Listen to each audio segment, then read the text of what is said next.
Cement शेयरों के लिए आने वाला समय रहेगा अच्छा, इसकी आप पूरी पूरी उम्मीद लेकर चल सकते हैं। और ये उम्मीद आपको क्यों रखनी चाहिए, इसके बारे में कुछ बेहतरीन तर्क बता रहे हैं आपको वरुण दुबे। वरुण जी, सीमेंट शेयर पर राय दीजिए, आप अपनी बताइए कि किस तरह की डिटेल्स निकल कर आ रही हैं। डेफिनेटली अनिल जी, तो आपको याद होगा अनिल जी, FY23 में सीमेंट कंपनीज के लिए सबसे बड़ी दिक्कत अगर कोई थी तो वो खर्चे थे, यानी कि कॉस्ट थे, क्योंकि इनके जो कॉस्ट है उसमें 50% से ज्यादा की बढ़ोतरी देखने मिली थी। लेकिन अब ये दिन जो है वो इन कंपनीज के लिए पलटने वाले हैं, ये साफ नजर आ रहा है, क्योंकि कुछ चैनल चेक हमने किए हैं, कुछ ब्रोकरेजेस से बात की है और इन सब से यही निकल के आ रहा है।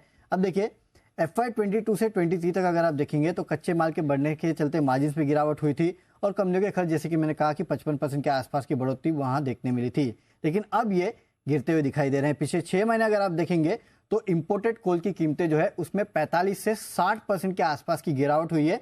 पिछले 6 महीनों में पेट कोक की कीमतें जो है उसमें 23 से 35% के आसपास की गिरावट हुई है। इनफैक्ट जो डोमेस्टिक पेट कोक है उसकी कीमतें अभी भी इंपोर्टेड पेट कोक से प्रीमियम पे चल रही है, यानी कि आने वाले दिनों में जो डोमेस्टिक पेट कोक की कीमतें हैं उसमें और गिरावट आपको देखने मिल सकती है। इनफैक्ट मैं पढ़ रहा था कि कुछ कंपनियों ने हाल फिलहाल में 11% के आसपास जो पेट कोक की कीमतें हैं उसमें कमी भी की है। तो इसका सीधा फायदा जो है वो इन कंपनीज को आने वाले दिनों में देखने मिलेगा।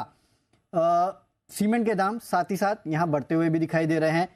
कुछ हमारे चैनल चेक से जो कि सजेस्ट कर रहे हैं कि अप्रैल मई में सीमेंट के दाम जो है उसमें करीब 10 से 15% के आसपास की बढ़ोतरी, इनफैक्ट अप्रैल मई नहीं, पिछले 10 दिनों में ही करीब 10 से 15 रुपए के आसपास की बढ़ोतरी जो है वो आगे देखने मिली है।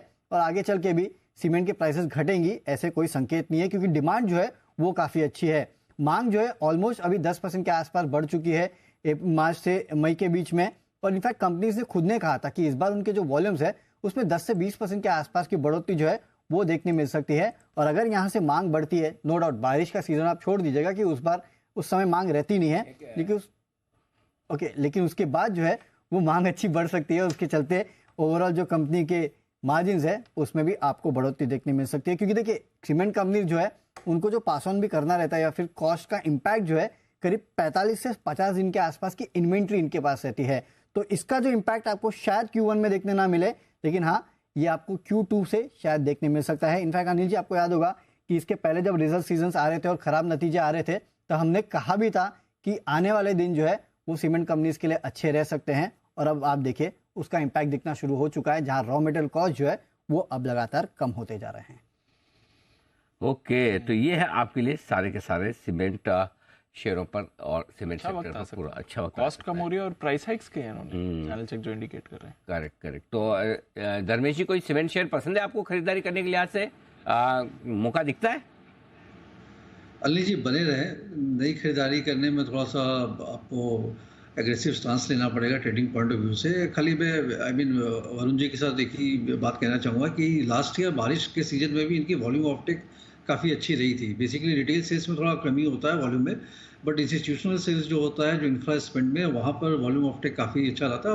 बट लास्ट ईयर कॉस्ट के कारण उनके मार्जिन में डिप आया था। तो 150 से 250 रुपये के बीच में EBITDA पर टन की इंप्रूवमेंट होनी चाहिए। और प्राइस हाइक्स अभी तक हुए नहीं है, बातें चली, अगर ये हो जाता है तो बेटर बेनिफिट है। स्टॉक प्राइसेस सारे बढ़ चुके हैं, बट फिर भी अगर सीमेंट में काफ़ी इन्वेस्ट करना ही है और ट्रेडिंग पॉइंट ऑफ व्यू से थोड़ा बने रहना है तो श्री सीमेंट, डालमिया भारत और एमके सीमेंट, ये तीन जो है ये बेहतर विकल्प लगता है मौजूदा माहौल में।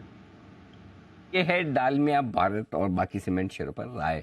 एक के बाद एक ढेर सारे बिगुल की तैयारी है। देखो, जय को देना है जैकपॉट शेयर, कुणाल जी राकेश जी को पिक ऑफ द डे है, कल वाला भी से देना है। फिर आपके सुमित जी के भी तरफ से भी कॉल आ रही है। करेक्ट। अच्छा, आशु जी को भी कुछ विशेष टिप्पणी करनी है। वो वागले साहब को भी अपनी स्पेशल पिक, आज लाइफ लाइन वागले साहब, हाँ क्या बात है। हाँ, सब लोग मतलब जैसे आगे गाड़ी छोटा धीमी गति से ट्रक चल रहा हो और पीछे से कोई BMW वाला आके बार बार हॉर्न बजाए, करेक्ट, मेरा नंबर है, तो कतार भाइयों आराम से, जगह मिलने पर साइड दी जाएगी, लिखा होता है ना ट्रक के पीछे, ज्यादा हॉर्न न बजाए। ओके, बैक टू बैक बिगुल आपके लिए आ रहे।